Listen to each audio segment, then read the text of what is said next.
Hello and welcome all. My name is Florency Imperial. Nice to meet you. First and foremost, I would just like to thank every parent and guardian who came to this workshop. And let's start by laying down a couple of ground rules. So what is shared here stays here. Each individual story is their own, and if they wish to share it, it's not obligatory, but it is encouraged. Everyone is respected and appreciated for their contributions, and this is a judgment-free zone. Everyone will have the opportunity to speak and be heard. And finally, I will please ask the group to silence or put their cell phones on vibrate.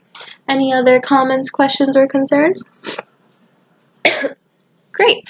So, in order to get to know everyone a little bit better, let's share the name and ages of our children, members in the family, and one positive and challenging thing about your child at this point in time. How did you handle the situation? And is it continuous? So the purpose of this workshop is to gain a better understanding of how to handle difficult situations we often face with children, as well as to help understand why children often have tantrums. So everyone defines and practices discipline in their own way, which is completely respected and understood. One of the biggest challenges teachers often face, and parents as well, is managing difficult or defiant behavior and attempting to communicate the issue with one another. So I'm here to inform you all on the social and emotional development of children and share some strategies with you to prevent tantrums or emotional outbursts. So first and foremost, it's important to understand the emotional and social milestones your child is developing by the age of 3 or 4. So they begin to notice others' moods and feelings. They show an understanding. They know right from wrong. They express anger with words rather than always acting them out physically. They might be bossy or defiant, and they express a broad range of emotions, from jealousy to anger to happiness, fear, and even tantrums. So it's important to note that tantrums are not abnormal for children at this age. It includes crying, hitting, screaming, biting even. It's normal because it is a part of their development, and it's up to the adults in their life to know how to handle them and help them move forward so that they can adjust to new situations and feelings without an adult being present. So how do we handle these situations? The following are skills that we use in the classroom. So first and foremost, it's important to define behavior. I'm going to show you 2 pictures, and I want you to explain to me the behavior the child is exhibiting. So,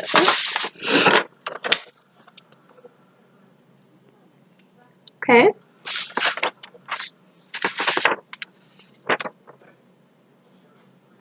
Excellent. So now can we go around the room, please, and define behavior as we see it? Great. So everyone defines behavior differently, which is respected. In the classroom, we define behavior vaguely and specifically.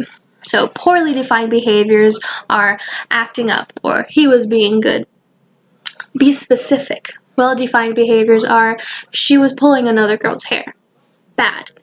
He was sharing his snack. Good. So children need to know what they're doing. They need to know that they were doing something that was right or they were doing something that was wrong. We can't automatically assume that children know this. So tell them. How? Give instructions face to face. If we yell from across the room, children are likely to misunderstand, which causes them to feel irritated, and it causes us to feel irritated, and it's just this thing that goes back and forth. It feels never ending. Also, remember that what children see, children do. We have to model behavior that we want children to do.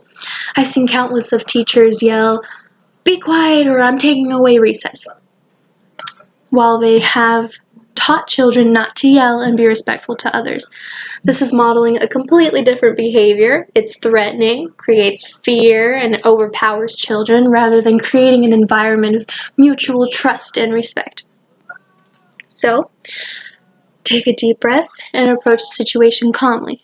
Children will then see that these problems and feelings have no power over us.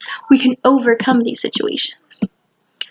Another skill, validation. Children need to understand need to be understood and have their feelings being taken into account. They need to know that their feelings are okay, but not all ways of expressing them are okay.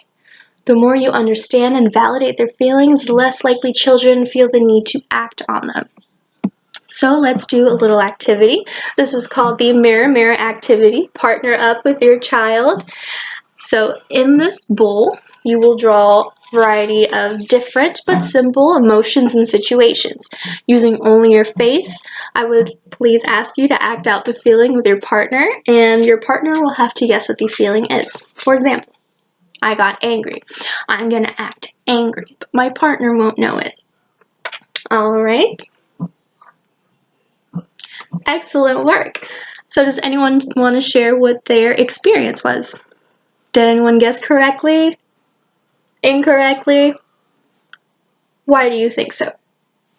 So some feelings can be misinterpreted, which leads to misunderstanding situations, which enhances the child's tantrum.